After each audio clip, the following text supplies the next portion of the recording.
All right, Olivia Amber, welcome to the Single Track Podcast. Thank you for having me. First timer.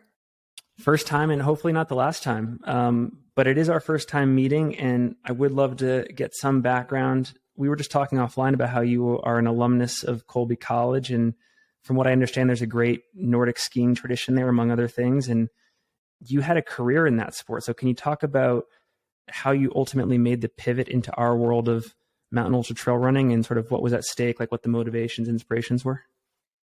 Yeah, so running was always one of my favorite parts of training for skiing. I definitely never expected it to become my main sport, but it was definitely an activity I always enjoyed. And yeah, I mean, I grew up ski racing with Corinne Malcolm, who I think a lot of people listening to this probably know or are aware of. She's now a runner for Adidas Terex.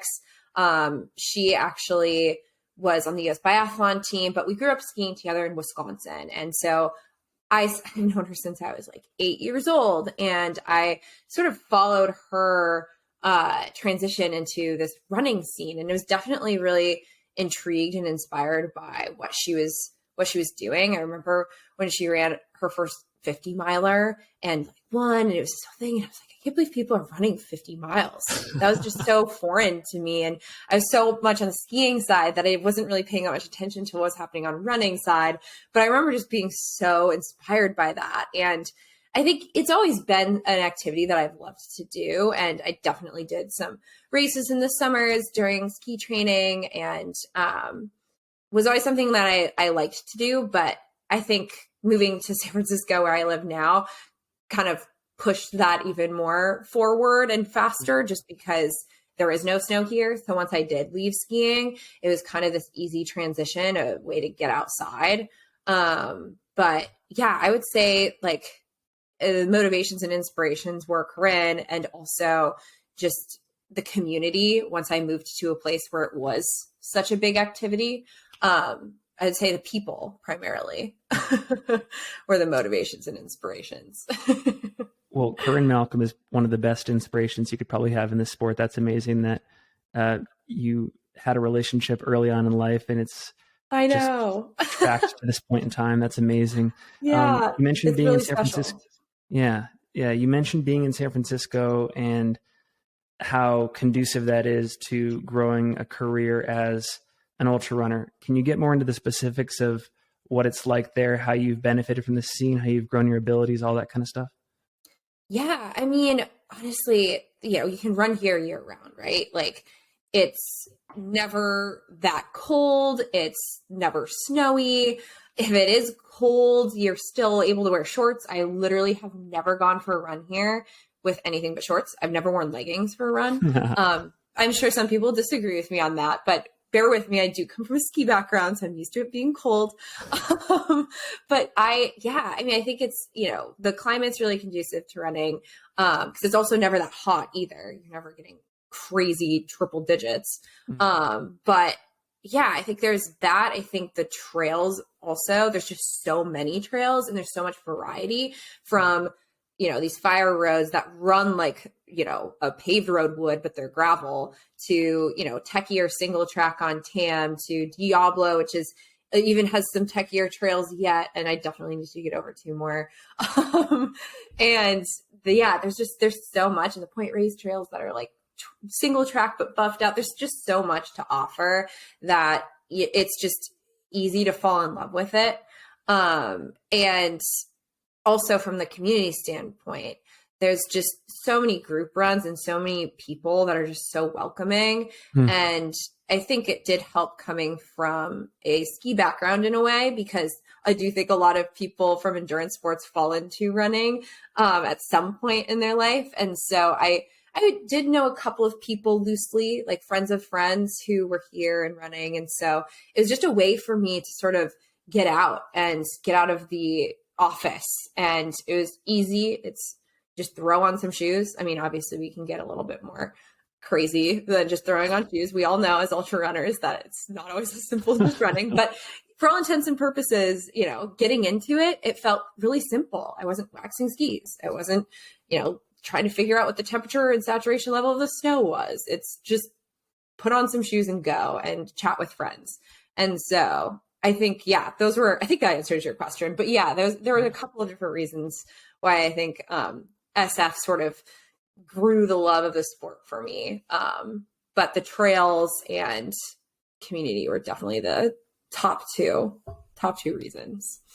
One more thing that stood out to me as I was doing research for this conversation, based on LinkedIn, it looks like you have hit pause on a tech career, or you're on some sort of sabbatical, and you're doing ultra running full time. Is that correct? Yes. Well, okay. So I did move to SF for a corporate job. But I am kind of on what I'm calling a sabbatical. I did leave my job this summer.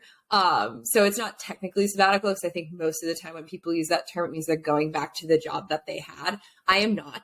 But I do plan to go back to work within like a year. My partner and I sort of planned on doing this. And as a part of our plan of taking time off is mainly to travel in South America and get some climbing and running and surfing it down there for a chunk of time. But also I really wanted to take a chunk of time off to just focus and train on a race. And it was really challenging with the job I had before to get really good training blocks in. There's always so much happening and so much stress at work. I just didn't feel like I had the mental, emotional, or physical capacity to really put in the training blocks that I knew I could had I had less stress, life stress. And so I was really excited to take a little chunk of time to really focus on that and do that. Because I think it'll set me up really well for my future in the sport, as well as I think right now it's kind of showing me what it takes. I'm curious, obviously, how that will pan out with their race, since there are obviously so many other variables outside of just fitness with ultras. But I mean, I am doing the training full time right now. I'm not planning on doing that forever, but I do plan on taking a more focused and strategic approach to my training and what I'm doing as well in the future. So I think I'm at a kind of big transition point, which is really exciting. Well, it seems like you've been utilizing the opportunity to the max. Based on Strava, you've been training at a consistently high level since mid-September. I saw that you did a pretty significant long run with friend of the podcast, Rod Farvard, a couple weekends ago. Can you talk about how training has gone and what you're drawing confidence from heading into this race? Oh my gosh, that run with Rod was so fun. He actually, usually when people come to the Bay, if they don't already live here, they're like, oh, can you plan a route? And I love route planning. But he was like, I have a route plan. Let's do this. And I was like, sick, let's do it. And so, we did this awesome route. And actually, I think I ended up on 2 new to me trails, which was shocking because I thought I had done all of the trails. And I was like, wait a second. Whoa, Rod, you're showing me some new stuff. But anyway, sorry, that was a little bit of a tangent. But I guess, the training's been going really well. It's definitely the proudest training block that I've had in my running career. But then again, my running career has been quite short. I'm really excited about how everything's gone. I've been focusing a lot on heavy weightlifting, at least once a week. So strength, coming from a ski background, always been a really important aspect of training for me. I think it's kind of what's kept me healthy and alive and working for putting in so many more miles. And, I didn't change that much with my training coming into this training block, except just really upping the volume. I never really done doubles before. It just wasn't going to work with my workload. There was no way I was going to be able to fit in 2 runs in a day, with my job. But I started playing around with that, which was really cool. I learned a lot about how my body receives doing those doubles and what fatigue feels like and how that can change throughout the training block. It was just a really cool experience doing that. And so that was a new thing. Was able to focus even more on the strength component, which was really nice. And other than that, just, increase in volume and off we go. Talk about how Cape Town came on your radar and why you're motivated or inspired to do it.